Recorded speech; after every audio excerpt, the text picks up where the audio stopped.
Pape Laye mais yéen lii du ngeen ko kaas affaire da ngeen koy bàyyi nii.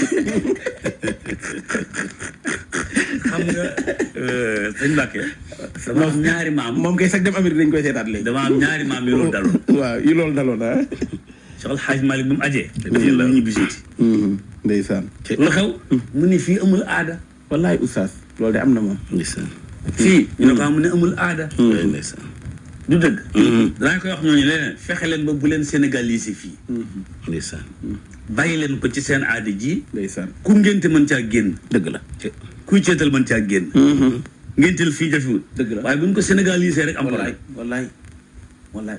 benn jeeg na ma waxal ca kaw de. wallaay oustaz wax nga dëgg. même ña fa yàgg di dund sax suñu aada yi da leen di sonal bu ñu ñëwee. yàlla xam na ko seen i mbokk di leen xas tubarkàlla moom daal doy na wax. Cheikh Oumar Fouti ba mu demee ba Palestine. waaw mu ne moom tam du ñibbi. wallaay ndeysaan. am na fa at yàgg. ndeysaan. ne du ñibbi lu xew mu ne fii amul aada. wallaay. loolu rek la mais macha allah. am na solo kon bàyyi naa ko ndax. am na solo loolu waaw déjà def ne ma kon su ma demee lu ma leen di wax. ah ndeysaan loolu am na solo bu ko fa bàyyi mukk deetee moom kay jàppal ci loxo bi indilaat ñu ko. am na solo jërëjëf Barke Diop ci taxawaay yooyu kon nag.